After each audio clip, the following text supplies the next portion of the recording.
disponibles en YouTube y podamos acceder todos. Eh, bueno, buenas tardes a todos. Les agradezco mucho por asistir a la tercera sesión del Seminario Permanente de Morfología Lingüística. En esta ocasión, Marilena Sánchez Arroba nos va a presentar, nos va a exponer una lectura en torno a la morfología flexiva del español. Te cedo la palabra, por favor, Marilena. Y bueno, muchas gracias. Eh, la verdad, he disfrutado mucho de la lectura de ese texto, pero no terminé de elaborar la guía de mano, la versión en español, tipo resumen. Por eso preguntaba si puedo trabajar con los dos elementos en la pantalla, ¿no? Y además, pues hay muchos cuadros, ¿no? Entonces, a mí me interesa el español y uno de los temas más complejos en nuestra lengua materna, pues es la flexión verbal. Y el año pasado, cuando estaban exponiendo un trabajo de, sí se proyecta la presentación, ¿verdad? Sí. Bien, el año pasado, cuando se estaba exponiendo lo de del doctor Zacarías sobre la afección verbal, alguien me comentó que me recomendaba leer este artículo y yo me quise comprometer a exponerlo porque, pues, si lo explico, eso me obliga de alguna manera a zambullirme en el tema, ¿no? Entonces, es un artículo que me pareció muy interesante, es reciente, del año 2019, del doctor Palancar, sobre es una propuesta de cómo medir la complejidad de los paradigmas de la alternancia que hay en los verbos del español. Y apareció esto en un libro que yo creía que era homenaje a un Greg Corbin, que es del cual habla, ¿no? Entonces, primero quisiera exponer brevemente lo que he puesto aquí, el paradigma, el abstract y las conclusiones, y luego ya el esquema, luego vamos a ver el esquema y hablar. Entonces, el esquema en general es este, ¿no? O sea, primero hace una introducción, luego clasifica la flexión verbal en español en dos clases, la 1 y verbos regulares de clase 1, la clase 2, lo cual es muy interesante porque pues estamos acostumbrados a la clasificación tradicional de tres clases, en AR, en IR, en IR, y luego presenta una sección a la que le llama las desviaciones flexivas, donde presenta 5 paradigmas, ¿no? Trata de clasificar y ahí presenta bases y paradigmas de alternancia de bases. He tenido muchas dificultades con la búsqueda de los correspondientes términos en español porque sinceramente yo no leo tanto sobre sobre morfología en esta línea en español. Bien, y luego, que es de hecho es el título del artículo, del capítulo, presenta un método para evaluar la complejidad de los verbos del español y entonces, bueno, midiendo la desviación del paradigma tal y según él, la propuesta que él presenta, además presenta los antecedentes, simplifica un poco estas desviaciones de los paradigmas regulares y incluso lo propone no tanto como una desviación, sino usa la expresión, o sea, vendría a ser realmente otra regularidad, ¿no? O sea, dice, porque se basa por ahí en un autor, que ya lo vamos a ver, que es Kolmogorov, donde dice que si la descripción es menor, es más breve, entonces es más sencillo el elemento verbal que se está tratando de describir. Pero él dice, no necesariamente, bueno, esto un poco ya al final, ¿no? Antes de las conclusiones, eh, el hecho de que podamos reducir la complejidad total del sistema no necesariamente significa que tengamos que reducir las descripciones. O sea, en ese punto se opone un poco a lo que dice a Kolmogorov, ¿no? O sea, no, la extensión de la descripción no necesariamente implica que sea más sencillo, sino que en realidad las descripciones se pueden convertir, en todo caso, en una descripción de otro tipo de regularidad flexiva. Y eso a mí particularmente me pareció muy interesante porque, o sea, al final lo que él va describiendo es que siempre hay regularidad, ¿no? Incluso en esas supuestas desviaciones. Entonces, en el abstract, en el abstract dice lo siguiente, ¿no? Bueno, presenta los paradigmas en lo que él le llama STEM, y entonces yo investigué, STEM es la raíz con los afijos flexivos, y trabaja, él dice que trabaja con la conjugación del español peninsular, asumo que sí, porque toma en cuenta la segunda persona plural, nosotros, pero se basa en el corpus, es un diccionario de la luz y elaborado por autoras mexicanas, un diccionario de la luz, Marta Munguía, Irma Munguía y no sé quién más está en la bibliografía, ¿no? Su corpus está integrado por verbos del español extraídos, o sea, en ese aspecto, pues el corpus fue un diccionario de la luz elaborado por autoras mexicanas, pero las conjugaciones él sostiene que es el español peninsular. Y 3.700 verbos del español que se desvían de la flexión de los verbos regulares básicos. Se describe la flexión de los verbos regulares con base en una propuesta tradicional que pues, más adelante me encantaría revisarlas porque, bueno, esta es la de Alcoba, está ahí presente en la gramática descriptiva, y otra propuesta innovadora reciente que tampoco he tenido la oportunidad de revisar, que es de Boyer y Cabredo, 2006, ¿no? Y, o sea, y, bueno, la propuesta del doctor Palancar también, o sea, la presenta como una propuesta innovadora, ¿no? Curiosamente me pareció interesante que pese a que su propuesta es innovadora, hay una sección en la que, porque bueno, el artículo es muy serio, el capítulo es muy serio, pero hay una sección más adelante en la que él habla de una inseguridad, cuando habla sobre todo de las formas del verbo decir. Eso está, bueno, no tengo ni la numeración, en el ítem 3, ¿no? Pero me pareció muy interesante que él dice que se recomiendan las formas conservadoras, habla de una inseguridad en la flexión, una inseguridad flexiva, no, una incertidumbre flexiva, ¿no? O sea, está hablando de una cierta incertidumbre con la familia de los verbos decir. Entonces habla de una incertidumbre en la flexión, lo que está, lo que está presentando es una inseguridad lingüística, y sin embargo me pareció muy curioso que pese a no ser un enfoque tradicional, utiliza la expresión se recomiendan las formas conservadoras, son las estándar, y que son las que se aprenden, y que si bien las formas innovadoras son de uso común, aún son juzgadas negativamente como no apropiadas o no refinadas, ¿no? Entonces sí lo sentí, o sea, no de ninguna manera estoy criticando que esté esto presente, pero me sorprendió, ¿no? O sea, sí me pareció interesantísimo, porque eso es lo que habría que investigarse cuando habla, porque en la variación está el gusto de esto, ¿no? Cuando habla de de la incertidumbre flexiva de los familia decir, ¿no? Bien, entonces todos los paradigmas de alternancia, entonces es ahí el único punto en el que habla de formas flexivas, innovadoras y conservadoras. Todos los paradigmas de alternancia, las bases son morfémicas, y a él lo que le interesa es un método sobre cómo medir el grado de desviación, de complejidad de las bases verbales, ¿no? Y entonces dice que presenta dos modelos, un modelo que es el del Kolmogorov, y este es el que dice que cada paradigma le añade una medida igual de complejidad y cada uno implica una descripción más larga. Entonces, este es el autor que sostiene que una estructura es menos compleja que otra si se puede describir con una descripción muy breve. O sea, que la longitud de la descripción de alguna manera se correlaciona con el grado de complejidad de la estructura, ¿no? Y es lo que al final dice el doctor Palancar, que no necesariamente, ¿no? Porque puede ser que esa descripción esté mostrando otro tipo de regularidad, y no necesariamente las descripciones van a ser más sencillas, ¿no? O menos extensas, no sencillas, sino menos largas, ¿no? Y otro modelo alternativo de complejidad basado en relaciones implicativas.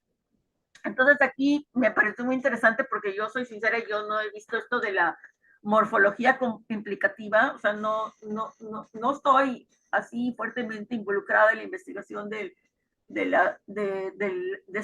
este nivel de la lengua, pero imparto una asignatura que se llama Morfología del Español aquí en la universidad, y por eso cuando vi este seminario me pareció muy interesante, y obviamente pues la asignatura se llama Morfología del Español. Entonces, bueno, el asunto está en que toda la propuesta del doctor Palancar se basa en lo que probablemente a varios de los que me están escuchando pues han leído todos estos artículos o capítulos, toda esta bibliografía sobre la morfología implicacional. Entonces, de hecho, su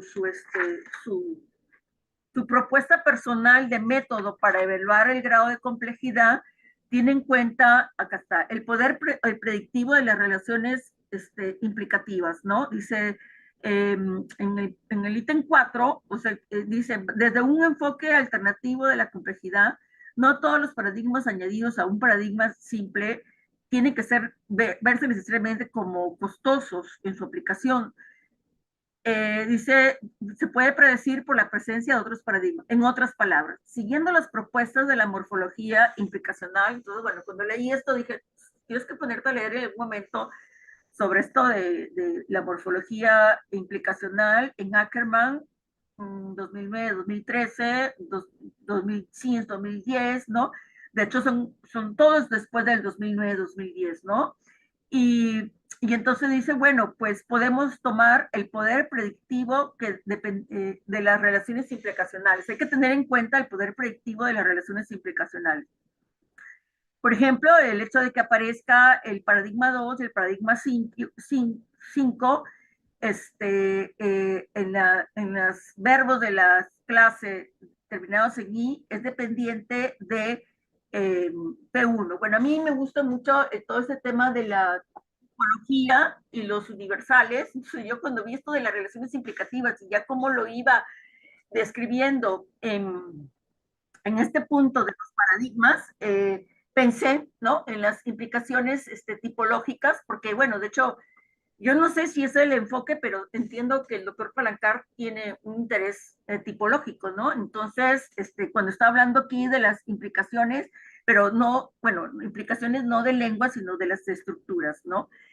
Bien, entonces dice que el otro modelo alternativo de complejidad se basa en las relaciones implicativas y se reduce la complejidad del sistema porque la distribución de los paradigmas no es igualmente costoso, y el modelo más deseable es aquel que no es costoso porque, o sea, lo relaciona sobre todo también con la facilidad de procesamiento, ¿no? Entonces, sin embargo, cuando llego al final, o sea, llego al final y presenta al final unos verbos, o sea, los verbos del grado de complejidad, me pareció muy interesante que el promedio de complejidad, los verbos más complejos son el verbo caber, el verbo tener y el verbo decir. De hecho, cuando él construye lo que él le llama las notebooks, ¿no? Unas como cuadernos o apuntes de una serie de rasgos, se basa mucho en la frecuencia. Entonces, en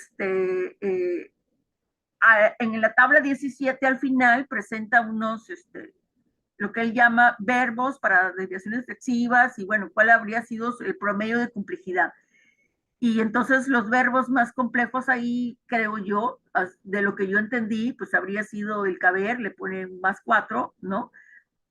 Yo quepo, ¿no? Ya sabemos, y el verbo tener y el verbo decir. Cosas que también me pareció que no hay verbos, o sea, esos 3.700 verbos, por lo menos los verbos que él incluye, no son verbos muy exquisitos, y sin embargo son verbos muy frecuentes en el discurso, y por lo tanto sí nos vemos obligados a analizarlo porque aparecen en el discurso, ¿no? Muchas veces. Entonces, bueno. Pero tú dices que el modelo deseable es aquel que pues no es que el sistema no se ve muy complejo y que eso de alguna manera contribuye a la facilidad de procesamiento. Esa descripción de las relaciones implicativas, lo que él llama notebooks, libretas de notas, entonces presenta al final, cuando cuando ya él propone su método para evaluar el grado de complejidad de las bases verbales, de las desviaciones de los paradigmas, utiliza la expresión notebooks. Yo ahí he inventado y tratado de traducir los libretos de notas de lo que él llama default overrides, ¿no? Entonces, bueno, he tenido mucho problema sobre cómo explicarlo en español, ¿no? Entonces, como la anulación de las formas generales, ¿no? O sea, yo he entendido que la palabra, el default vendría a ser la forma predeterminada y el override significa que se anula esa forma predeterminada porque se va a añadir una información, ¿no? Entonces, bueno, no sabía cómo traducir default overrides, incumplimientos que anulan. Han de almacenar, esto también es muy interesante porque habla de lexicón, ¿no? Dice, bueno, se han de almacenar en algún lugar en el sistema lingüístico, aunque probablemente con un costo menor. Y luego, o sea, no es que haya hecho trampa, sino que yo normalmente leo así, o sea, primero leo el inicio y el final, o sea, a dónde voy a llegar, de qué me va a hablar y qué se supone que a dónde voy a llegar y ya después veo todo el camino, ¿no? Entonces, dice que ha presentado el comportamiento, el behavior, la conducta flexiva de 3.700 verbos del español. Propone una descripción innovadora, ese es el aporte del doctor Palancar con base pues, en Kolmogorov, ¿no? En la morfología implicacional de la flexión regular de estos verbos, combinando una propuesta, o sea, es que suena raro, basada en la base, pero él habla de Stein, ¿no? O sea, ahora, lo que sí a mí me pareció muy interesante, que era lo que ya había aparecido desde el trabajo del doctor Zacarías, creo que pues que se aleja un poco de la descripción tradicional, no tiene en cuenta la vocal temática, no hace, lo vamos a ver, ¿no? Como una más tradicional basada en la aplicación generalizada. Entonces clasifica los verbos en dos grandes clases flexivas, no en tres, como estaba diciendo, no are, ir, sino are, y luego tiene el grupo er y el grupo ir, ¿no? O sea, er, ir constituyen una sola clase, cuya incorporación al grupo, su membresía, se puede predecir a partir de la forma de la base léxica. Y solo una de esas clases es productiva. ¿Cuál? Pues la de los verbos en ar. Eso también me encantó porque, bueno, yo enseño morfología del español en un nivel muy elemental, en pregrado, a jovencitos que lamentablemente pues no han llevado prácticamente nada de gramática. Les cuesta mucho hasta captar la noción de persona gramatical, por ejemplo, ¿no? Entonces, cuando estamos así jugando con los verbos, es curioso que sí es muy frecuente y muy productivo los verbos en ar, ¿no? Pero pues no, hay que trabajar no solo con en ar, er, ir, ¿no? Entonces él ahí menciona esto, ¿no? Solo una de esas clases flexiva, la de los en ar, que aparecen continuamente con los estudiantes. Bueno, explora deviaciones de esa flexión básica mediante paradigmas de alternancia en la base, los cuales son morfémicos. Y para comprender la distribución de los paradigmas es conveniente ver los verbos, perdón, en términos de clases de bases, de lo que él llama stems, que investigué, pues vendría a ser la raíz, pero no es la raíz, la raíz es root, más los sufijos flexivos, y es que está incluyendo lo que vendría a ser la vocal temática, ¿no? Eso es lo que yo interpreté, no sé si estoy en lo correcto. Y no sabía qué palabra ponerle en español a este. Hay dos propuestas simples sobre las desviaciones flexivas basadas en una comparación sencilla de dos modelos de complejidad flexiva. El de Kolmogorov, que dice un verbo con un paradigma de alternancia en la base es flexivamente más complejo que un verbo básico porque necesita una descripción más vaga. Entonces, este autor, o sea, la longitud de la descripción es la que arroja el grado de complejidad de la estructura. Y otro que un modelo de complejidad basado en las relaciones implicativas en el cual se basa el doctor Palancar, o sea, en la morfología implicacional, en el que los paradigmas de alternancia de las bases pueden diferir en el peso de la complejidad bajo circunstancias específicas, dependiendo de cuán predecibles son. Sí, y que la implicación tiene un poder predictivo, ¿no? Entonces, por eso dice, este segundo modelo cuyo objetivo es reducir la complejidad de un sistema cuando hay relaciones implicativas, incluye apuntes con información sobre en qué se basan las relaciones implicativas. O sea, cuando estamos hablando de apuntes, en realidad yo trataba de traducir notebooks, ¿no? O sea, recuerden que hemos dicho que su método se basa en que él aporta unos cuadros con unas notebooks sobre en qué se basan las relaciones implicativas y eso va a ayudar a obtener tiene que ver con el porcentaje de los verbos, la frecuencia de los verbos. Ayuda mucho, o sea, él trabaja mucho con cuán frecuentes son nuestros verbos y qué patrones hay, ¿no? Entonces, por ejemplo, también me pareció muy interesante que cuando dice que los verbos en AR son los más productivos y también son los que tienen menos complejidad, ¿no? Y los que tienen más complejidad son los en ER y los en IR.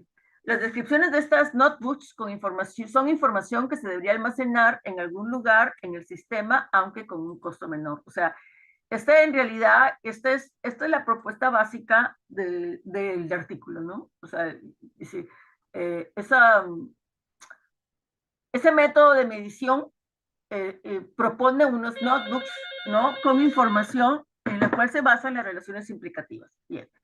Entonces, yo vi que este libro, no lo veo que está en el título, pero que es un homenaje a Greville Corbett, supongo que es un lingüista que él conoció. Yo la verdad no tuve tiempo de investigar quién fue Greville Corbett. Entonces, él menciona diciendo que aprendió de Greville Corbett 4 elementos importantes: las decisiones morfológicas en paradigmas, y luego el hecho de que no se debe descartar el recurso de los morfemas cero, pero porque de hecho más de una vez, como en 2 ocasiones hablo de los morfemas cero, dice que los ceros matemáticos, pero no necesariamente usar un cero matemático, porque los ceros matemáticos dan una idea equivocada del mapeo morfosintáctico entre forma y significado. Y después, eso me pareció que estaba presente este ítem 3, ¿no? Que está presente todo el tiempo en el trabajo de Corbett, que un fenómeno morfológico puede ser distribuido en términos, puede ser, sí, se entiende que la distribución de un fenómeno morfológico se explica en términos fonológicos. Y sí, pues, porque cuando habla de desviaciones, las desviaciones en gran parte, pues, son fonológicas, ¿no? O sea, ya sea con los patrones acentuales, ¿no? Menciona al recurso de la supresión, que es el caso del verbo decir, por ejemplo, y luego cuando entremos ya, o sea, al capítulo, al final hay un apéndice, y en el apéndice está la tabla, hay 2 tablas muy interesantes, y también están las tablas de los verbos, de estos verbos, como el verbo decir, por ejemplo, de los verbos totalmente irregulares, estos ser, ir, ¿no? Que son completamente casos de supresión. Entonces, ya a mí, los invité a mis alumnos, no sé si alguno estará conectado, porque pues entre los ejercicios que les pido, bueno, que ofrezcan ejemplos de supresión, ¿no? Y entonces, bueno, si apenas están entrando a aprender algo de lo que es la morfología y morfema, entonces me gustó porque se habla porque es de español y de supresión. Entonces, el ítem 4 dice que también aprendió que la información necesaria para dar cuenta de un fenómeno morfológico se debe almacenar en algún lugar en la representación del eczema.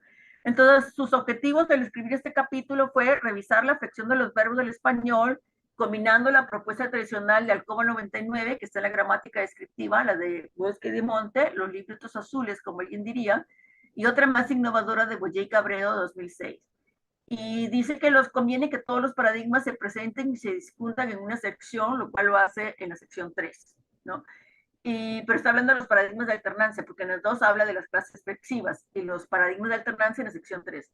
Y los paradigmas de alternancia de las bases son desviaciones de las flexiones de los verbos regulares. Y propone, y el otro objetivo es proponer un método para medir cómo se comparan los de... Porque esta medida de la gran complejidad de los verbos es comparativa de los verbos, ¿no? Se supone que uno se enfrenta ante un verbo y ve todo el cuadro, o lo elabora el cuadro, ¿no? Con base en las notebooks, en los apuntes, y ve qué verbo es más complejo que el otro verbo. Entonces, yo soy sincera, cuando yo vi eso, dije, todo muy interesante, pero ¿y para qué puede servir esto, no? ¿Para qué voy a medir el grado de complejidad de un verbo frente a otro verbo? ¿Para qué me puede servir? Bueno, pensando así en una mentalidad muy, algo muy elemental, ¿no? Pero entonces es un método para medir cómo se comparan los lexemas con base en su flexión y cómo tratar esas desviaciones exiliadas. Esta propuesta se inspira, eso también me pareció súper interesante porque, bueno, a mí me gusta mucho el latín, también estoy dando clases de latín, y entonces, bueno, dice, su propuesta se inspira en el análisis de otras lenguas romances, específicamente el italiano y el francés. Y por eso dije, no, pues, de hecho que si lo leo, si lo reviso y si lo trabajo, ¿no? Porque es un enfoque útil para los romanistas, ¿no?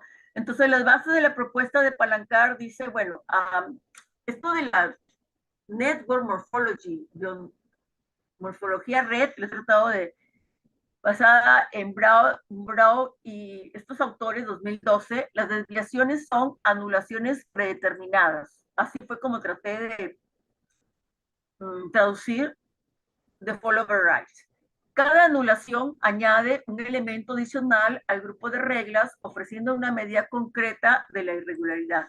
Entonces, de hecho, utiliza la palabrita pips, ¿no? O sea, he trabajado mucho, iba leyendo e iba consultando los traductores, ¿no? O sea, porque o sea, por ejemplo, la palabra son pedacitos, ¿no? O sea, se supone, ¿no? Que se produce un proceso de anulación y en ese proceso de anulación se añade una información adicional. Y esa información adicional puede ser un bit y algunos pueden tener más información adicional. Y entonces ahí es lo que también, desde el punto de vista cognitivo, dice, procesar la flexión de los verbos que se desvían es más costoso. Y sin embargo, yo estaba viendo al final, bueno, cuáles son los verbos que se desvían, que son complejos, pues si son frecuentes, no son tan costosos, ¿no? O sea, porque el procesamiento también está en función no solamente del grado de complejidad, sino de la frecuencia, ¿no? Entonces, procesar la flexión de los verbos que se desvían es más costoso para el sistema que procesar un paradigma predeterminado. La aplicación del modelo de Colmogoro ofrece una propuesta simplificadora de la complejidad de los verbos con paradigmas de alternancia en las bases.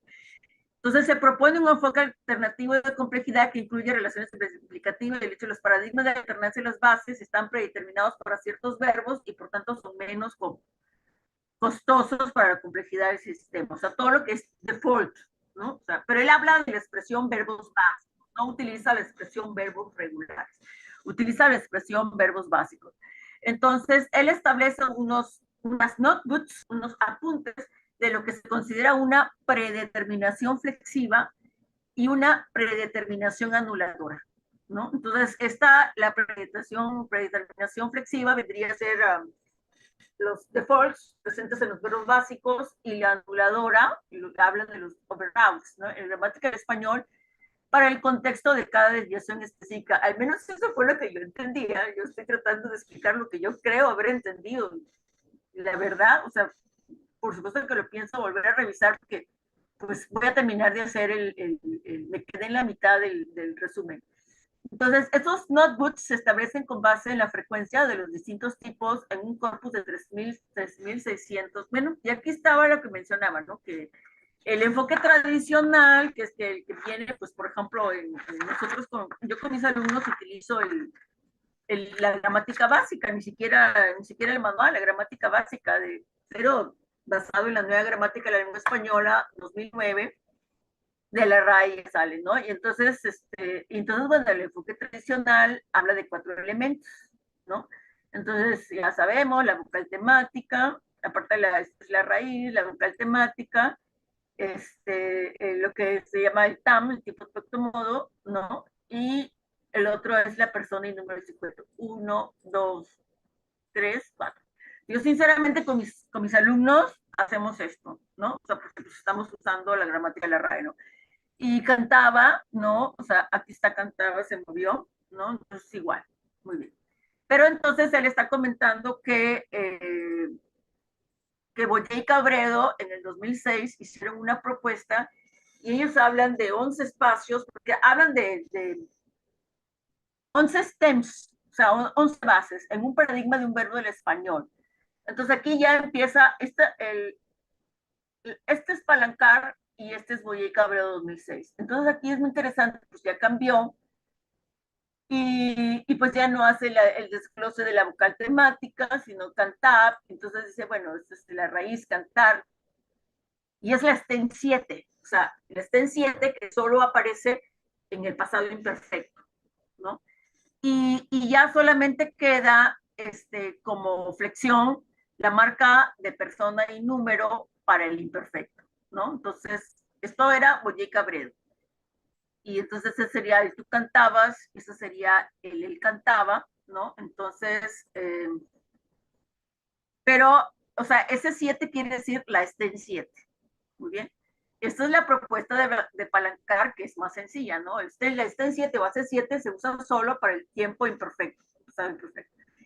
Y entonces, el modelo de Palancar que le ayuda a obtener una generalización y una simplificación, ¿no?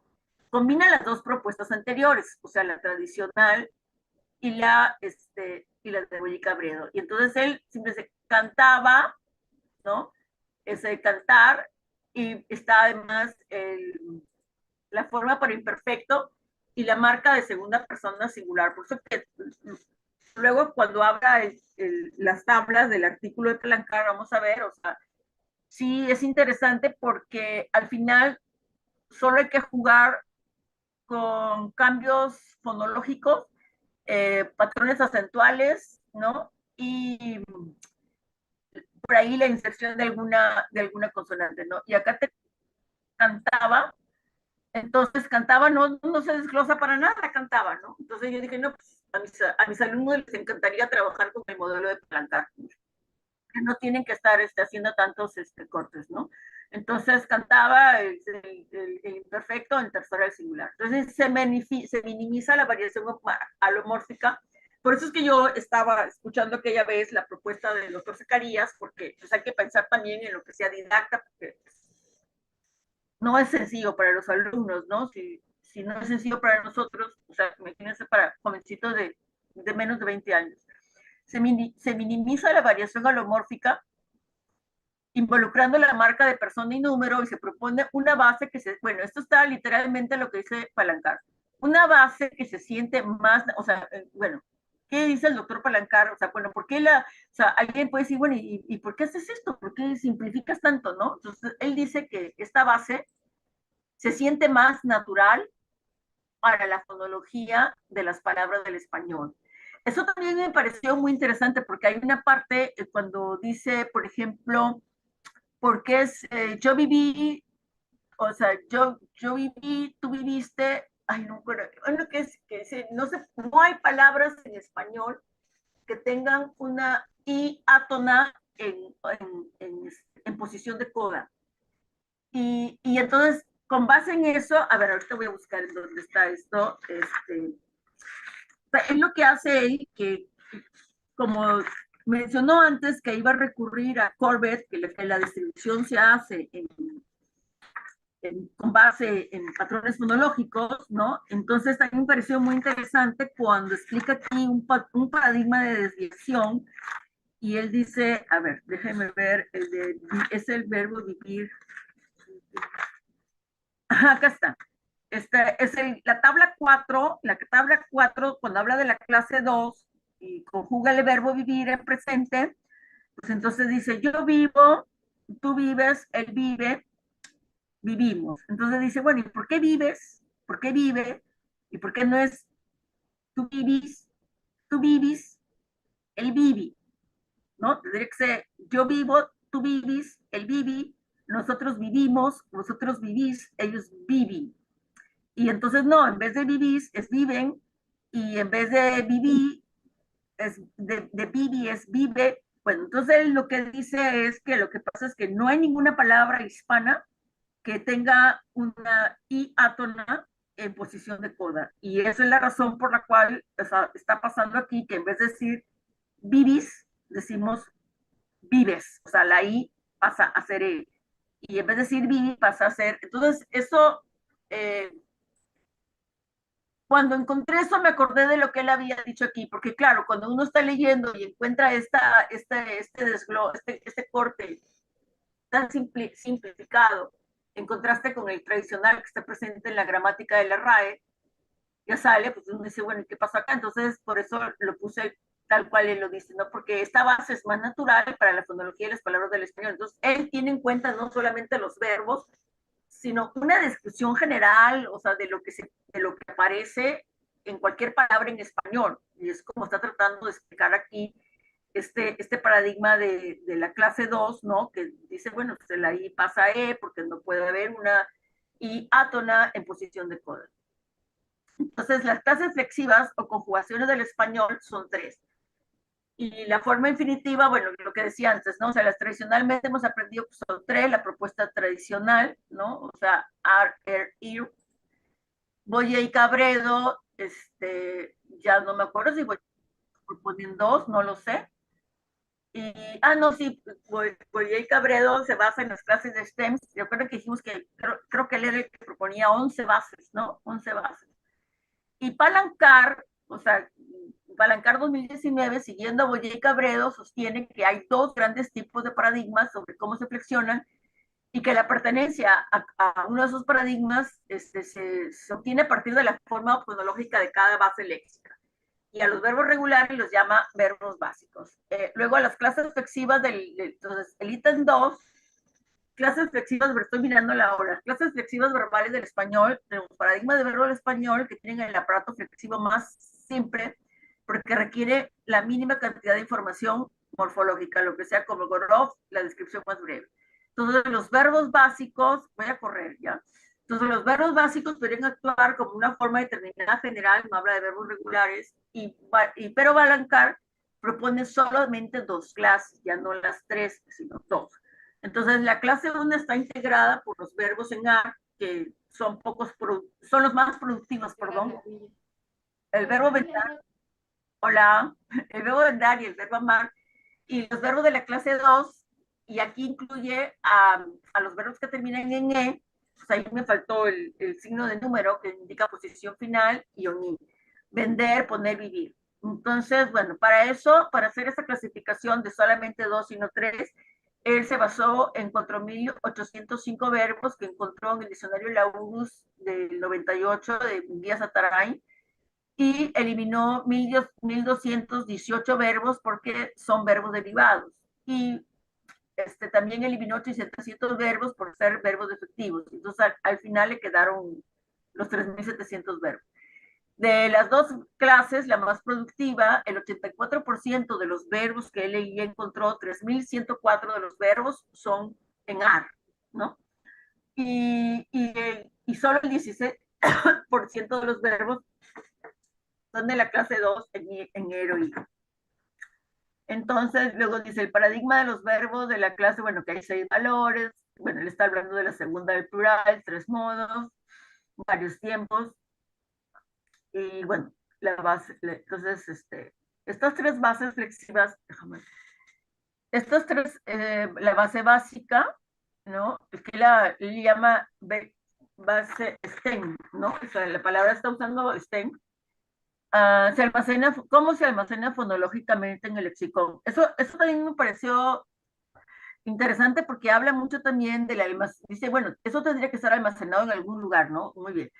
Pero luego dice que si, o sea, hay que tratar de encontrar la regularidad, incluso en la desviación, no implica, lo cual no implica que aparezca otra unidad en el lexicón, ¿no? Bien, entonces eso es lo que entendí. Flexivas, estas tres bases flexivas se construyen mediante reglas fonológicas que implican sustituir la vocal final de la base básica con material específico e invariante. Y además de las bases flexivas, algunos superadigmas requieren la fijación tan, tiempo, aspecto, modo, como el del futuro indicativo, el condicional indicativo y el imperfecto subjuntivo. Dice que solamente hay dos sufijos, una forma predeterminada que va con una distribución más amplia y una forma que solo se usa para el pasado indicativo. Y se requiere o aparece un ajuste morfofonológico cuando está hablando del presente indicativo. Es que aquí ya creo que ya tengo que entrar a los cuadros, ¿no? O sea, a las tablas. El presente indicativo en O, que dice es homófono con el pasado, pero eso me dejó pensando porque, o sea, decía, ¿no? Por ejemplo, acá, Dice, es homófono con el pasado, pero yo dije, ¿pero por qué le dice homófono si uno es átono y el otro es agudo? ¿No? El indicativo es, o sea, el presente es, vamos a suponer, no sé, vendo y el pasado es vendó. O sea, luego si hay una diferencia de acento, no creo que se pueda hablar de homofonía. Esa parte, la verdad, no me quedó clara. Una regla fonológica que evita la actongación en una sílaba no acentuada promueve la edición de la vocal final A de la base en contacto con un sufijo vocálico. O sea, cuando trata de explicar cómo es que, porque recuerden que él no había hecho cortes en la raíz, como estábamos nosotros acostumbrados. O sea, el verbo vendar es venda, y le añade uno la O, entonces venda más O, vendao. Pero pues no es vendao, es vendo, ¿no? Entonces dice, bueno, ¿qué pasó con esta vocal? Entonces, una regla fonológica, entonces él sugiere que interviene una regla fonológica que evita la dictongación en una sílaba acentuada, porque pues esta es la sílaba tónica, que una sílaba promueve la elisión de la vocal final A. O sea, claro, si él ya, o sea, él hizo algo que yo nunca había hecho, ¿no? Entonces, bueno, ¿cómo llego a encontrar este O, no? Los patrones acentuales operan de manera regular y se aplican independientemente de la clase flexiva. Y bueno, presenta tres patrones acentuales. Esto está indicando aquí está el acento, ¿no? Y si el acento está presente en la sílaba de la vocal temática o si está en el sufijo, ¿no? Que pasa, por ejemplo, en los pasados, ¿no? O sea, los patrones acentuales. Hay dos excepciones morfémicas, dice, estamos hablando del paradigma de los verbos regulares de la clase 1, de vendar, ¿no? Entonces tenemos vendado.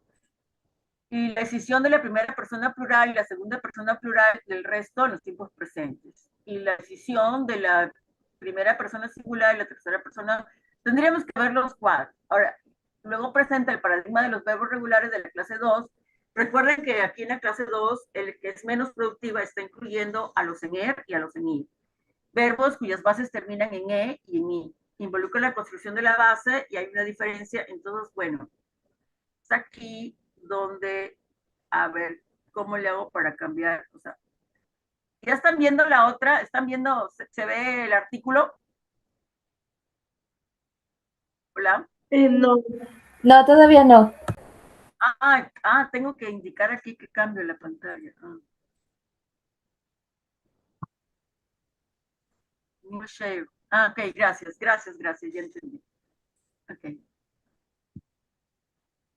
Sí, entonces ahora mejor, en vez de trabajar, vamos a correr este es el artículo, ¿no? Ahora sí se proyecta el artículo, ¿verdad? Sí. Bien. Entonces, bueno, aquí está, ¿qué es lo que estaba, ya tendría que haber pasado? El paradigma de los verbos regulares de la clase 1, ¿no? Que son los en AR, y aquí están, ¿no? Entonces aquí está acá está el imperativo, entonces aquí está pasando eso, esto de que si es vendado y pues cae la O, ¿no? O sea, cae la A, perdón, cae la A, ¿no? En el presente. Y luego, este es de la clase A, de la clase 1, perdón. Y este es el paradigma de los verbos de la clase 2. Es que quiero ir entonces, cuando habla del paradigma de los verbos de la clase 2, entonces vuelve a poner aquí a la izquierda los de la clase 1, pero los que interesan son estos, ¿no? Entonces, bueno, es lo que dice, los verbos regulares de la clase 2, ¿no? Involucran la construcción de la base y además una diferencia en la exponencia, ¿no? Entonces dice, los verbos de la clase 2 requieren dos bases más, two more stems. La zona es morfémica y eso es algo que insiste mucho, ¿no? O sea, pese a que está recurriendo a, a explicaciones fonológicas para el tema de la distribución, ¿no? Entonces dice que es morfémica porque una base se utiliza para el pasado indicativo para todas las personas, excepto para la tercera del plural, y la otra se utiliza para el gerundio, el imperfecto subjuntivo y la tercera plural del pasado indicativo. Y bueno, entonces está el paradigma de la clase 1 y 2. Estoy empezando a correr. Y luego, o sea, en la clase, lo que estamos viendo acá es que tenemos vender y tenemos vivir, ¿no? Entonces, lo que estamos viendo es que después, por ejemplo, el imperfecto o el subjuntivo, que es que no lo terminó porque dice solamente tiene vendie, o sea, vendiera, viviera, ¿no? O sea, no puso, no sé por qué no puso el otro, ¿no? Eso yo, él está explicando ahí, bueno, sí, se produce la dictongación, ¿no? Pero yo decía, ¿y qué es vendi y qué es vivien, no? Bueno, entonces, luego dice que los verbos de la clase 2 con raíces, con las bases en i, muestran formas como las de B en la tabla, esta es la tabla 4, ¿no? Tenemos el verbo vivir, y aquí está lo que les estaba comentando, ¿no? O sea, cuando explica él, bueno, a ver, vivis, yo vivo, vivis, vivi, ¿y por qué no es vivis? ¿Por qué no es vivi? ¿Por qué es vives? Porque entonces él dice, bueno, porque ninguna palabra hispana tiene una i no acentuada en posición de coda. Entonces, de hecho, propone aquí este ajuste, ¿no? O sea, dice, hay un ajuste en la naturaleza fonológica que no permite tener una sílaba acentuada con una i en posición de coda, y lo está representando acá. Bien. Y ya en el ítem 3, ¿no? O sea, son 3, 4 y 5. En el ítem 3 lo que va a hacer es las desviaciones flexivas y presenta los 5 paradigmas de variaciones flexivas. En el punto 4, va a proponer cómo medir la complejidad flexiva de los verbos del español. Y en el ítem 5, dice, bueno, él nos trata de convencer de que logró reducir la complejidad flexiva de los verbos del español, ¿no? Solo hace en el ítem 5. Entonces, en el ítem 3, así muy rápido, pues él dice, todos los verbos del español que se desvían en su flexión, se pueden reducir pues a 5, ¿no? Entonces, que se vinculan con los aspectos fonológicos de las bases. Trabaja mucho con dice, acá estoy. Dice, el mayor tipo de desviación flexiva que observamos se basa en los paradigmas de alternancia en la base. Son paradigmas que involucran una base alterna que aparece en ordenamiento de células en el paradigma y se tratan como un paradigma. Y entonces, bueno, hace una referencia a Aronoff, 94, y ya para correr dice que mucha de la distribución de los patrones se vincula con aspectos fonológicos de las bases, ¿no? Y cuando va a hacer la generalización de los 5 paradigmas, el paradigma 1, el paradigma 2 y el paradigma 3, lo cual sugiere una distribución de los paradigmas que apela a las clases y resulta más eficaz, ¿no? Entonces dice, primero propone 3 clases de stems y después ya va a proponer los 3, dice, bueno, aquí, eso me pareció curioso. Solamente que es la A e I, pero cuando habla de STEM clases, de clases de bases, ahí sí habla de 3, en A, en E y en I. Y entonces dice, bueno, regulares en A. Y dice el 91% y el 8% son desviaciones. Entonces, lo que va a decir es lo que mencioné al comienzo, ¿no? Pues que la mayoría de los verbos, de las desviaciones se producen con los verbos en er y en ir y no en ar. O sea, esto si sumamos el 58% y el 34% nos da 92%, ¿no? O sea, el 92% de las desviaciones se producen con los verbos de la base e, i. Y bueno, entonces ya entendí por qué a los chicos, a mis alumnos les gusta que les dé verbos en ar, no les gusta tanto que les dé verbos en er o en ir, ¿no? Entonces, porque hay menos probabilidades de que le toquen verbos irregulares, ¿no? Bien, entonces los patrones, los paradigmas son el 1, entonces, vamos a ver mejor los cuadros porque no hay tiempo. Entonces aquí, en el paradigma 1, está hablando de casos como, por ejemplo, el verbo adquirir, que se convierte, la STEM pasa a ser adquiere, se produce una dictongación y pasa a ye. Morir o ahue, o sea, muer, una dictongación. Y luego también dice verbos con raíces en E y se dividen en dos clases. Estos son dos clases porque mentir, la E se diptonga en Y y pedir, la E pues cambia por I, ¿no? Entonces dice la clase A es la de los verbos que, ¿dónde está? La clase A, donde está el verbo mentir, miento, la regla E pasa a ser Y. Y en la clase B, la regla E pasa a ser I, pedir se convierte en pido, ¿no? Y ese es el paradigma 1. Luego tenemos el paradigma 2, son 5. Entonces, el otro paradigma de alternanza de la base dice, bueno, este es que la E se convierte en I. Que es algo interesante, ¿no? El mismo verbo puede presentar más de un paradigma. Por ejemplo, el verbo morir presenta tanto el paradigma 1 como el paradigma 2, porque pues pasa que la O se dictonga, pero también vamos a ver que la O se puede convertir en U, ¿no? O sea, él murió, ¿no? Entonces, a eso se está refiriendo en el paradigma 2. O sea, en el paradigma 2 habla del cambio de la E en I y de la O en U, ¿no? Pero eso también me pareció muy interesante esto de que eh, eh, un mismo verbo puede presentar más de una desviación, más de un paradigma de alternancia en la base, ¿no? Y entonces está esto de morir y bueno, y la S se convierte en I. El paradigma 3, ya voy a terminar, unos 10 minutitos más. En el paradigma 3, el paradigma 3 dice, bueno, también está diciendo cuántos verbos hay, ¿no? Entonces, en el paradigma 3, él encontró 182 en su muestra.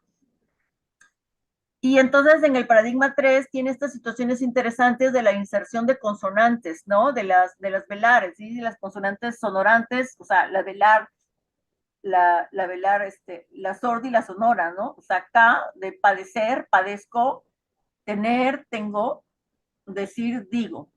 Pero aquí, por ejemplo, es interesante porque pues aquí tiene el paradigma 1, o sea, aquí solo el paradigma 3, pero aquí el paradigma 1, el paradigma 3, y aquí el paradigma 1, el paradigma 3, ¿no? Y bueno, aquí no lo habla porque no está hablando del imperativo, pero creo que ya en algún momento habló de que el verbo decir tiene situaciones de supresión, como por ejemplo di, ¿no? Di la verdad, ¿no? Di la verdad es un caso de, ahí se está presentando la supresión. Entonces, este es el paradigma 3 y pone al verbo tener, al verbo decir y al verbo padecer. Y en el paradigma 4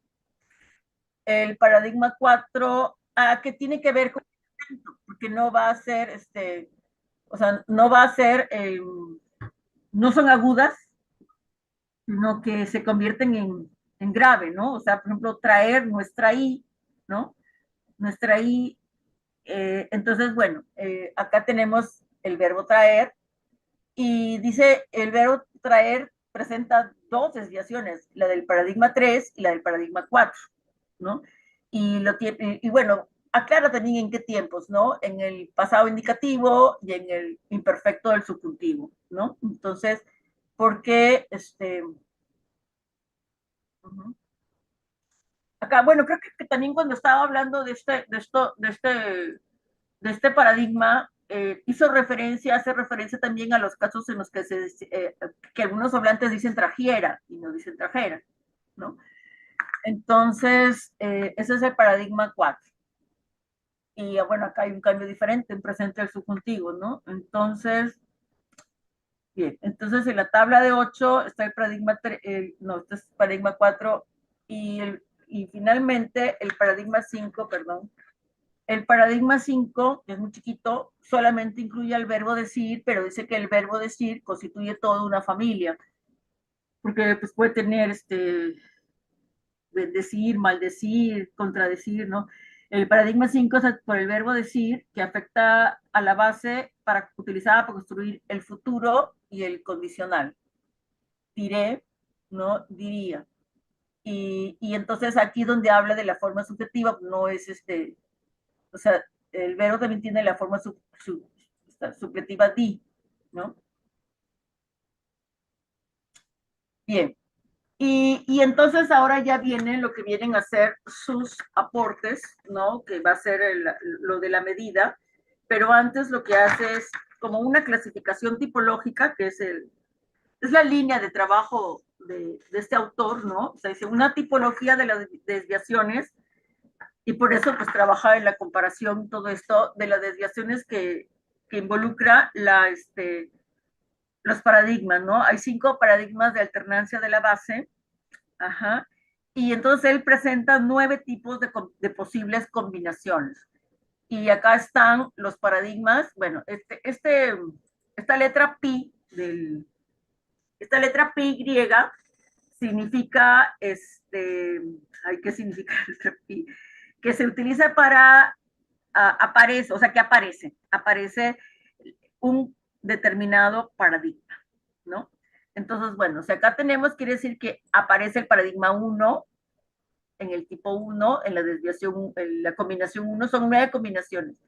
Entonces, eh, y la A, recuerden que se refería a la clase de verbos del paradigma 1, que podían ser mentir o pedir en E, o sea, en es que se convierte en el diptongo Y, o en pedir que se convierte en la vocal I. Entonces dice, bueno, la letra pi indica la aparición de la letra A y la B, las dos clases, y los verbos que no tienen ninguna alternancia son de tipo cero. O sea, este cero quiere decir, entonces aquí está muy bonito porque aquí a la derecha lo que está poniendo, estos son los 5 paradigmas, estas son las 9 combinaciones, que son 9 los tipos. Él ha hecho eso, una tipología de las desviaciones, ¿no? Eso es muy interesante, o sea, generaliza, porque no solamente está describiendo estos paradigmas, sino trata de establecer una generalización con su muestra, ¿no? Con su muestra. Entonces dice los cinco paradigmas, y luego acá tiene, bueno, cuántos hay en A, en A, en I, y aquí se cumple lo que se había dicho, ¿no? O sea, en la clase de los verbos en A, la clase 1, pues no hay tantas desviaciones, ¿no? Y por eso vemos tantos ceros, porque ¿qué quiere decir el cero? El cero, pues quiere decir que no hay, los verbos que carecen o sea, no tienen un paradigma de alternancia, ¿no? Entonces son más cercanos a los regulares, ¿no? Muy bien, entonces están las combinaciones. Ahora, generalizaciones que establece, porque recuerden pues, que es interesante que haya visto la lengua española con ojos tipológicos, ¿no? Tratando de llegar a generalizaciones, ¿no? Entonces, los 9 tipos distintos de combinación de esta tabla nos muestran, nos dan un panorama de cómo trabajan las desviaciones flexivas en el sistema flexivo del español. Los tipos del 1 al 3 incluyen, o sea, verbos que muestran solo un paradigma de alternancia en la base, y verbos con estos tipos solo tienen un paradigma de desviación. Luego dice, la distribución de los paradigmas no se balancea, y por eso lo que estábamos diciendo desde el comienzo, el 92% de los paradigmas de alternancia en la base se encuentran en las clases E e I. Recuerden que dijimos, ¿no? O sea, porque en la clase A, la clase 1 en AR solamente tenía el 8%. O sea, entonces, y de estos, definitivamente, pues los más, los que presentan más desviaciones, por no decir más irregulares, son en R. Dice también, el grado de expectativa para la aparición de un paradigma de alternancia en la base difiere dramáticamente de los verbos de la clase A. Y dice, bueno, solo 1% de los verbos de la clase A tienen un paradigma, o sea, lo que habíamos dicho, ¿no? Y aquí esto sí me pareció, porque también hay una diferencia entre los verbos en er y los verbos en ir. Y bueno, yo leí el artículo porque siempre, si yo estoy acostumbrada a trabajar con 4 conjugaciones, porque pues en latín no hay 3, pues hay 4, ¿no? Y ahora aquí el doctor Palancar me dice que está reduciendo las 3 del español a 2. Y sí, o sea, es bien difícil encontrar la generalización cuando se trabaja con la flexión verbal. Entonces aquí es interesante ver que el 70% están con, con los verbos en E, ¿no? Y un 35% con los verbos en ir. Entonces, los verbos en er son como más, tenían el 58%, ¿se acuerdan que era 58% frente a 34% en los verbos en ir? Entonces, las clases de bases en EIR tienen paradigma de alternancia en la base. Entonces, bueno, el 80% de los verbos, ¿dónde está esto? el 80% de los verbos que se desvían de la clase E solo tiene un paradigma. Recuerden que son combinaciones de los 5 paradigmas y de las 5 desviaciones. El tipo 1, por ejemplo, solo tiene el paradigma 1 y el tipo 2 solo tiene el paradigma 3. Recuerden que otros verbos tenían mezcla de paradigmas. Y si el 93% de los verbos que se desvían de la clase en I tienen más de un paradigma. Entonces, eso es muy interesante porque hay otro grado de complejidad, otro tipo de complejidad en los verbos de la clase I. Muy bien. Entonces, acá en el tipo 9 solamente luego va a pasar el verbo decir, las familias del verbo decir, y aquí es donde habla de la incertidumbre flexiva, ¿no? Y aquí donde, o sea, no lo estoy inventando, lo dice bien claro, ¿no? Las formas conservadoras se recomiendan por el estándar, ¿no? Y las innovadoras son de uso común y aún están juzgadas negativamente como impropias y no refinadas, ¿no? Entonces sí sorprende en un trabajo tan interesante con un enfoque tipológico encontrar una cierta referencia a lo que es inevitable en la lengua, que es el cambio, ¿no? O sea, el cambio, o sea, si esa incertidumbre en el proceso de la flexión y estos juicios sociales con respecto a determinados paradigmas, de alguna manera son indicadores de que está cambiando el paradigma, ¿no? Y que es muy bonito verlo cuando se estudia la historia de la lengua, ¿no? O sea, cuando se hace lingüística histórica. Muy bien, entonces luego ya va, acá están, ¿no? O sea, el verbo decir y el verbo decir, porque es toda una familia. Entonces ahí viene la propuesta del doctor Palancar sobre cómo calcular la complejidad de los verbos del español. 5 minutos y termino, ¿no? Y entonces dice, bueno, ¿cómo medirlo? Ya esto ya me había adelantado un poco. Y entonces aquí está, bueno, en este párrafo hace referencia a la morfología de Red, de Brown y Hippisley, de la cual parte, pero acá ya viene la propuesta de él. En este artículo yo propongo un método simple para evaluar la morfología, la complejidad flexiva de un verbo determinado con respecto a otro verbo, pues porque está haciendo comparación para poder hacer cuadros tipológicos y ofrezco un promedio para cada dimensión flexiva que es susceptible de desviación. Bueno, yo traduje scores por promedio, ¿no? El promedio básico que propongo está en 8, o sea, acá están, ¿no? Y hay un aumento en la complejidad flexiva, se ve como un aumento en los trozos de información, en los pedacitos de información. Mientras más información extra se añade, eso de alguna manera contribuye a aumentar la complejidad flexiva, ¿no? Y entonces él, con base en esto, propone acá lo que serían los promedios de la complejidad morfológica de los verbos del español, ¿no? Y porque eso es lo que estoy diciendo, ¿no? Recuerden que dije que acá está, por ejemplo, +4, acá está el verbo caber, ¿se acuerdan que el verbo caber estaba aquí, ¿no? Y bueno, luego así habla de la morfología implicacional, que, o sea, eso lo adelanté cuando estaba exponiendo el abstract, y luego cómo medir las desviaciones del paradigma 1, del paradigma 2, raíces en E, en I, y entonces, bueno, lo que sí ya no va a haber tiempo, pero es muy bonito, es muy interesante y realmente no es tan difícil. O sea, no, lo que él propone, lo que él le llama los default notebooks para el paradigma 1 y para el paradigma 2. Y él dice, estos default notebooks se redactan, o sea, se elaboran con base en datos como la frecuencia de los verbos, por ejemplo, ¿no? Entonces dice, verbos de la clase A, dice, la forma predeterminada por un verbo de la clase A no, se basa en la observación de que el paradigma 1 solo aparece en menos de 1% de la muestra. O sea, lo que estaba diciendo, o sea, juega mucho con la frecuencia, ¿no? Y entonces, acá hay un ejemplo de default notebook para los paradigmas. Y luego dice cómo se mide las desviaciones de los paradigmas del 3 y al 5, porque el paradigma 3 y el 4. Acá está lo de la inserción de las velares, de la CAI, de la velar sorda y la sonora. Y este es el default notebook para el paradigma 3. Yo lo leí, no me pareció difícil, pero no me interesó tanto porque dije, ¿y para qué me puede servir esto, no? O sea, bueno. Entonces ya aquí es donde él nos trata de convencer de su aporte, porque la conclusión ya lo dije, o sea, ha logrado reducir la complejidad flexiva de los verbos del español, ¿no? Entonces yo he intentado un cálculo de la complejidad morfológica de los verbos del español, basándome en una aplicación sencilla del enfoque de complejidad de Kolmogorov, ¿no?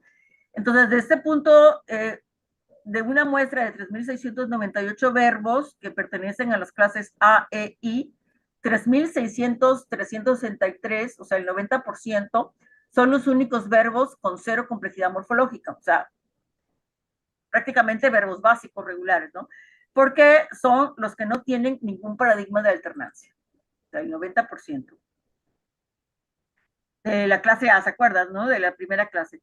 Y el resto sí son más complejos dependiendo de qué depende, o sea, cuando él quiere decir, bueno, de qué depende la complejidad de los paradigmas de alternancia que tengan y de cuán predecible es la forma de esa base alternante. O sea, por eso habla de implicaciones, porque, o sea, cuán predecible es, o sea, porque yo se supone que he ido sacando, y no Gus, he ido sacando implicaciones, ¿no? Entonces, en contraste con este enfoque, él dice, ¿no? O sea, que está ofreciendo un balance, o sea, según él, ¿no? Pues esto es mucho más balanceado que, o sea, he propuesto que para una cantidad de verbos que se desvían, los paradigmas de alternancia añaden cero a su complejidad subtal bajo circunstancias específicas, ¿no? Esas circunstancias son las que él ha tratado de escribir en los default notebooks, ¿no? Entonces, los resultados de aplicar esto se ofrecen acá y entonces aquí es donde, de alguna manera, bueno, lo que ya habíamos dicho, ¿no? Que, o sea, va a todo esto ya lo he dicho, ¿no? Hay fenómenos de interfase morfofonológica, lo que dice, ¿no? Que una descripción más sencilla, menos breve, o sea, menos larga, más breve, hay menos complejidad. Y con eso termino. O sea, que es lo que les decía yo, bueno, voy a mostrar los apéndices, los patrones, o sea, los ejemplos de verbos, eh, para las desviaciones flexivas y él trata de dar, bueno, cuál es el promedio. Entonces es ahí que yo veía que lo que yo entendí, no sé si, bueno, los más complejos que están aquí total, o sea, más 4, caber, decir y tener. Y bueno, esta es la conclusión, las referencias. Y atrás, o sea, al final, en los apéndices tiene esta la confusión de cómo segmenta el verbo irregular, bueno, lo que conocemos como el verbo irregular, no básico, que presenta suplesiones, el ser, ir, ¿no? Con distintos tiempos. Y un paradigma bien complicado es o sea, los verbos de la clase 2, que recuerdan que la clase 2 incluye lo de la E, aquí está todo el paradigma de los ya casi estaba completo con su, o sea, por ejemplo, los imperfectos de subjuntivo, pues está vendiera, ¿no? O sea, está vendiera. Entonces, así, pero claro, o sea, cuando yo lo veía, decía, no, pues es que esto está muy interesante, pero de ahí a que yo vaya a hacer eso o sea, porque tal vez sea menos complejo y más, más didáctico para los alumnos, no lo creo, ¿no? Pero sí, o sea, sí es muy interesante y pues sí se entiende, ¿no? Y este es el paradigma de los verbos regulares de la clase 2, pero en I. Recuerden que en la clase 2 están los verbos en A y los verbos en I. Y bueno, eso es todo. Voy a dejar de compartir para ver si escucho.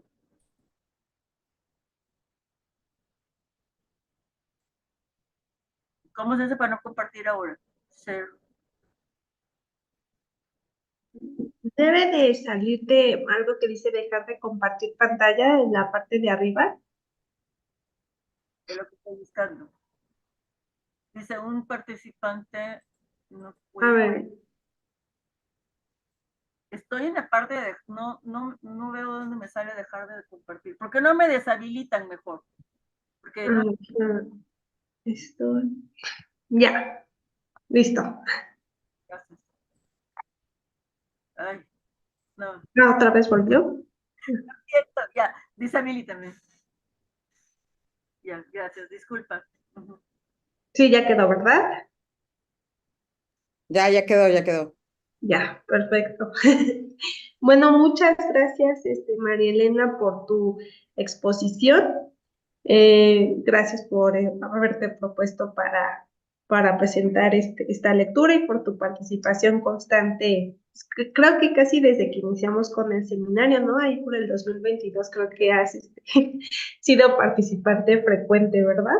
No, desde el año pasado, solo del 2023, porque del 2022 no impartí clases. O sea, en el 23 que di morfología al español y ahora otra vez 2024. Ah, ok, ok. Bueno, pues igual muchas gracias, ¿no? Por tu, por tu constancia entonces en la participación de este seminario y que siempre participas o tratas de participar. Y ahora ya, por fin, nos presentaste una gran exposición. ¿Alguien tiene algún comentario o alguna pregunta para Marilena o alguna reflexión que le haya surgido en torno al texto o cómo sintieron el texto en general, si les gustó o no les gustó o qué piensan? ¿Alguien que quiera comentar algo? Sí, Sebastián, ¿cómo estás? Bien, muchísimas gracias. Muchísimas gracias también a María Elena por su exposición. Sí tengo algunos comentarios sobre el texto también y sobre algunas de las observaciones que hacía María Elena voy a bajar mi mano. Ahí está. Durante su exposición. Bueno, primero quería decir que el texto me gustó. Todo este asunto de la morfología flexiva y del acomodo de la estructura interna de los verbos particularmente me ha llamado siempre mucho la atención y cada autor tiene como su descripción, ¿no? Propia y su propuesta, ¿no? Mencionaba también hace un momentito, Marilena, la propuesta del doctor Ramón, ¿no? Que me imagino que vieron en algún momento del seminario, que eh, no estaba todavía, por desgracia. Pero conozco una parte del trabajo también y hay distintas. Lo que me llama la atención de este trabajo es que más que proponer un arreglo propiamente, ¿no? De la estructura interna de los paradigmas, va más sobre la medida de la complejidad. Y un poco mi respuesta personal, digamos, a la pregunta que hacía María Elena, bueno, ¿para qué me sirve saber si uno es más complejo que otro o la complejidad interna de cada paradigma y tal? Personalmente,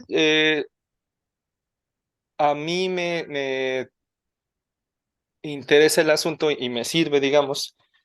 Primero porque siempre se propone una descripción más detallada desde distintas perspectivas. Y eso ayuda siempre a la descripción no solo del mismo fenómeno flexivo, digamos, de los verbos, sino de otros fenómenos, por ejemplo, de carácter derivativo, ¿no? Es decir, en algunos otros procesos morfológicos se requiere de conocer la estructura interna, digamos, flexiva de los verbos para poder proponer tal o cual explicación a otros procesos morfológicos, ¿no? Ya sea derivativos o de composición, ¿no? Por ejemplo, si podríamos asumir que en algunos hay vocal temática o no, si funcionan tales procesos derivativos con tal o cual clase, y si decimos, bueno, hay tres clases flexivas y resulta que un proceso derivativo funciona con dos y con una no, pero esas otras, por otros autores es, como en este caso, descrita como una subclase dentro de otra clase, ¿no? Derivativa, ¿no? Creo que es importante un poco conocer esos detalles cuando se requiere, ¿no? En otros estudios o en otros análisis, ¿no? De otros fenómenos que requieren tener como esta información que si bien no es tan práctica en otros sentidos, o sea, es importante conocerla para eh, otros análisis, ¿no? Y a mí particularmente, que actualmente me dedico a la enseñanza del español, cuando se enseña la flexión verbal, o sea, los verbos como enseñan como segunda lengua, se enseñan a la manera tradicional, ¿no? Digamos, tenemos ar, er, ir y cada uno tiene su paradigma y vemos primero presente de indicativo. Y después de eso nos vamos a pretérito, ¿no? O pues, al pasado, ¿no? Simple. Y después de eso nos vamos al imperfecto, ¿no? Y así, ¿no? El asunto es que de pronto no es tan eficiente enseñarlo así como tan seccionado. No porque no lo aprendan los estudiantes y tal, sino porque se vuelve más complejo. Digamos, si hacemos la analogía, sería como inverso, ¿no? Si pensamos en estas propuestas que son más desglosadas, se vuelve más complejo de enseñar y de aprender. Lo que veo con este trabajo, y es algo que me ha llamado mucho la atención de los trabajos más actuales que conozco en el tema, es que justo lo que se busca es reducir esa complejidad descriptiva, ¿no?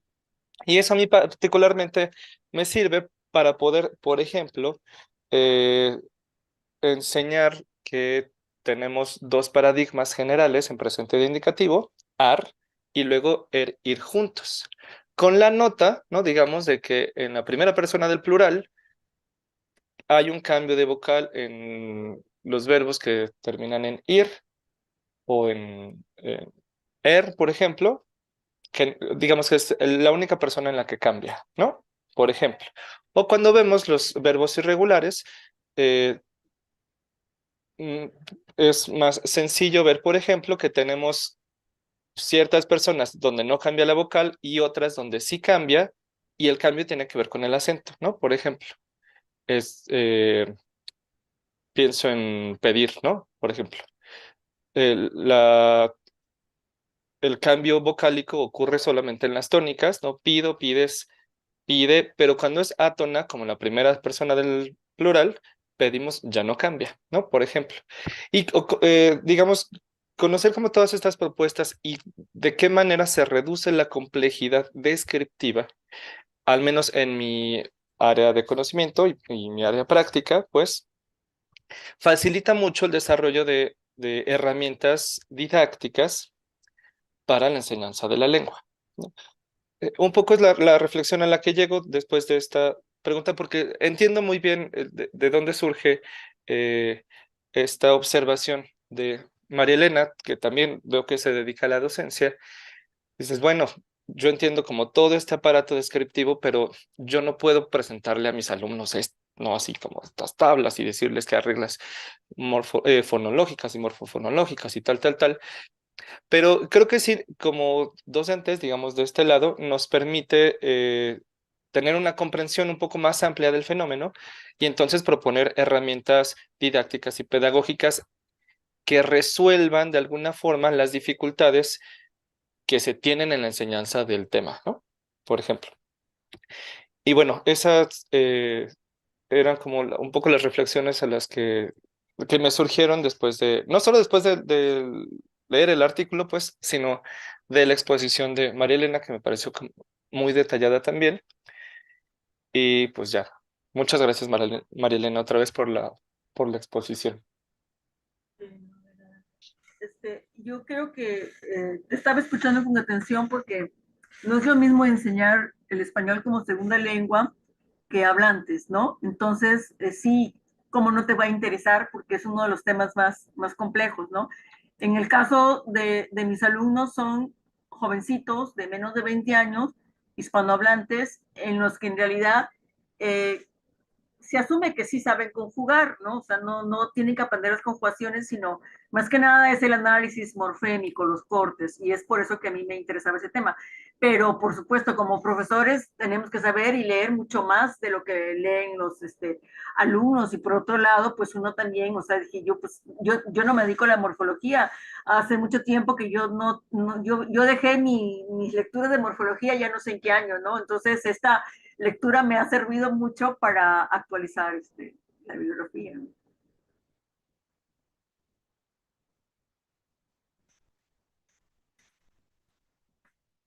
Muchas gracias, a Sebastián y a María Elena. ¿Alguien más quiere comentar algo en torno a esta lectura?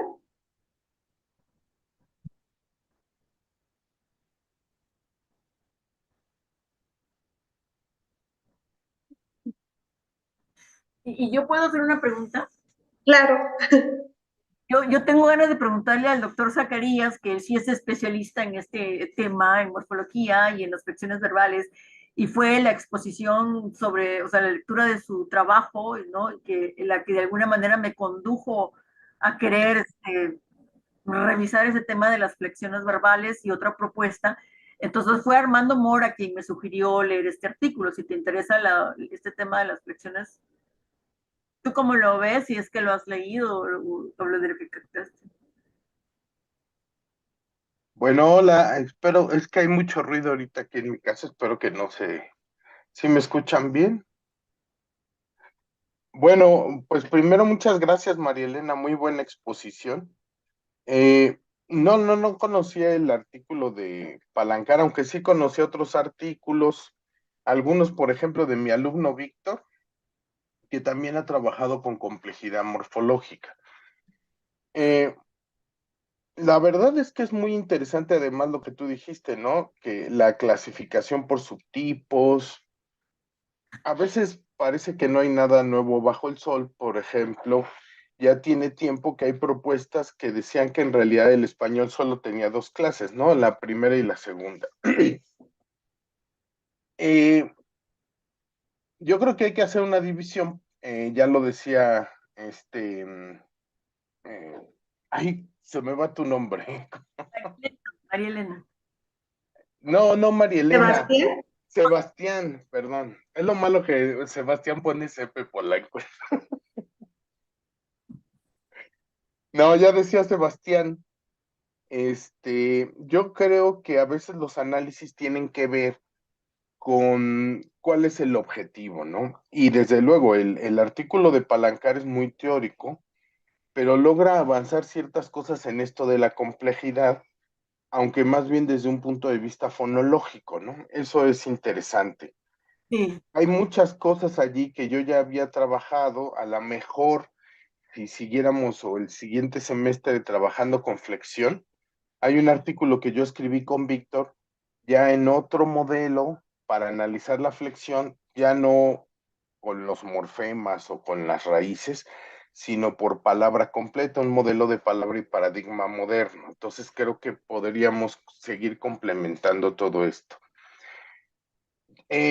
Con respecto al artículo que yo escribí, que ya se expuso aquí, era un artículo con un punto de vista más morfológico, por un lado, y por otro lado con la idea de incorporar las ideas de Bello y, y creo que eso podría ayudar incluso en las descripciones como las de Palanca, en esto de dividir toda la flexión en los verbos absolutos, en los tiempos absolutos y en los relativos, porque creo que a veces hay mucho problema, como ya vieron, pero Palancar lo ataca desde otro lado. Aún los verbos regulares a veces tienen como dos tipos de paradigmas, que es lo que decía María Elena. Pero justamente yo llegué tarde, perdón, pero alcancé a ver justamente que en algunos tiempos, que son los relacionales, es donde aparecen otro tipo de paradigmas, perdón, en los tiempos absolutos. Entonces creo que a lo mejor hacer esta consideración de que hay dos palabras verbales en realidad, por un lado, bajaría la complejidad del sistema y por otro lado, tendría una ventaja didáctica, que es ser un poco la idea, ¿no? Eh, cuando se presentan los verbos, pues es muy complicado porque uno no puede explicar cosas como las que trata de explicar Palancar fonológicamente, y creo en realidad que el verbo español, si quitamos el presente y el pretérito, se deja segmentar muy bien. Y haciendo eso, baja la complejidad del sistema. Que si lo piensan un poco, el sistema verbal del español no es tan complejo si quitamos las raíces, no defectivas, no, ¿cómo se dicen? ¿Segura? ¿Desviar? No, las raíces, cuando hay raíces alternantes, pues ahorita se me fue el nombre. Entonces, creo que estos artículos se complementan muy bien y como decía Sebastián, pues viendo diferentes posturas también va uno ampliando el panorama, ¿no? Voy a proponerle a Grecia, y es que también en el seminario están de acuerdo, que el siguiente semestre se exponga el modelo de palabra y paradigma para los verbos regulares. Creo que van a encontrar que hay muchas coincidencias con las cuestiones fonológicas que marca este Palancar, ¿no? Entonces, pues la verdad me gustó, yo ya conocí algunas cosas. Qué gran exposición realmente, una aportación muy grande de este artículo, María Elena. Entonces, si pudiera decir un poco, es que es difícil no entrarle a la didáctica con este artículo, ¿no? A enseñarlo, pero para uno como investigador es realmente muy importante, ¿no? Entonces, gracias María Elena otra vez. Espero haber respondido a lo que querías. No, gracias. Fue tu trabajo el que me condujo a este otro artículo para actualizarme. Ujú. Qué bueno, María Elena, pues ojalá que en realidad estas propuestas, uno de los problemas de la morfología es que no se estudia tanto como otras áreas, pero particularmente la morfología flexiva pues sí está muy abandonadita, ¿no? Sí, Entonces ahí andamos también picando piedra por ahí. pero Gracias, María. latín, o sea, creo que el tener que estar traduciendo latín y lingüística histórica es el que me tiene presente toda esta complejidad de cuán flexiva es la lengua, pues, ¿no? La lengua flexible. Gracias. Sí, sí, sí, sí, cómo no. Bueno, Bueno, no sé si alguien más tiene algún comentario en torno a lo que expuso María Elena, en torno a lo que acaba de decir el doctor Zacarías, cualquier otra cosa. Bueno, yo también quiero felicitarte, María Elena, de verdad que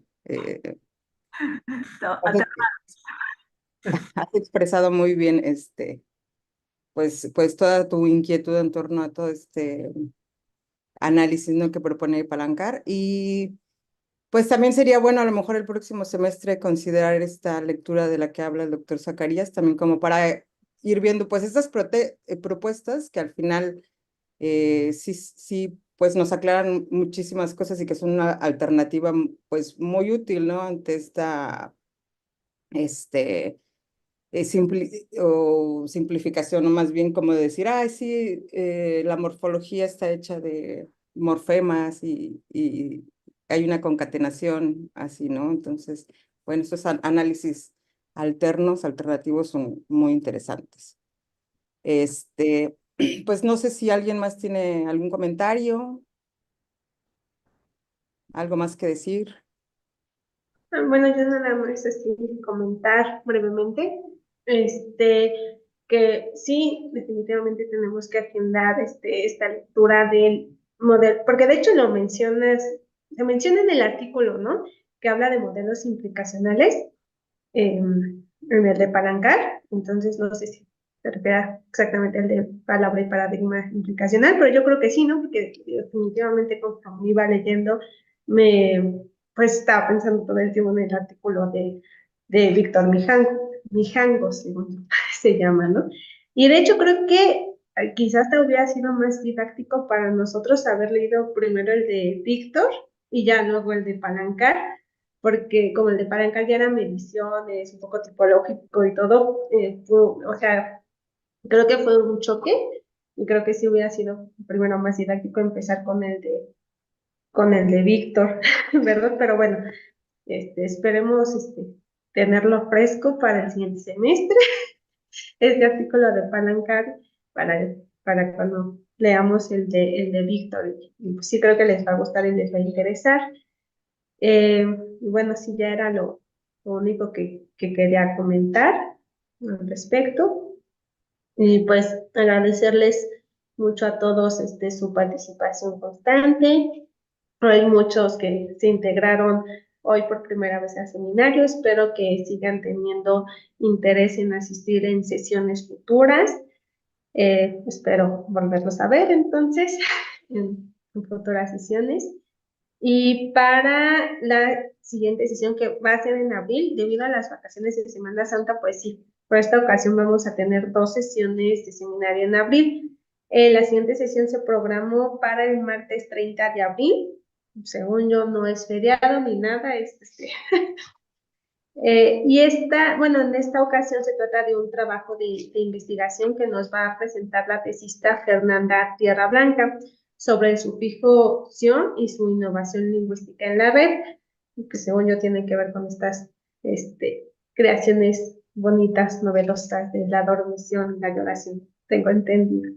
Entonces, pues no va a haber lectura como tal, solo vamos a menos que Fernanda me pida que les comparta algún material para que podamos entender un poco su exposición, pero si no lo manda, entonces no hay lectura, solamente sería la exposición del trabajo de investigación de Fernanda, y espero que todos podamos asistir y apoyarla con comentarios que la puedan ayudar a mejorar su trabajo. Pues nos vamos a volver a ir un poco a la morfología derivativa, pero sí creo que para futuras sesiones tenemos que seguir viendo lecturas de la flexiva, de la morfología flexiva.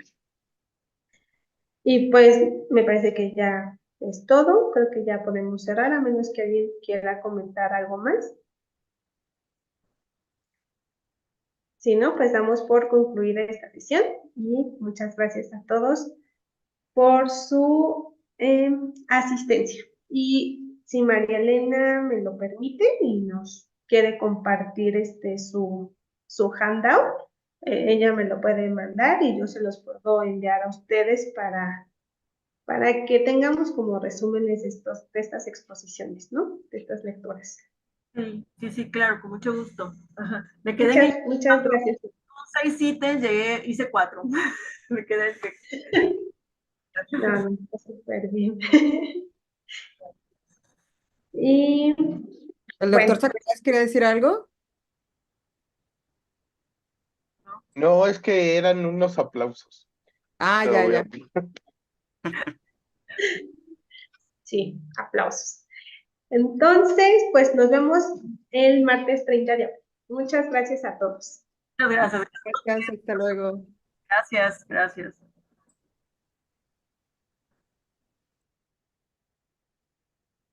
Bueno.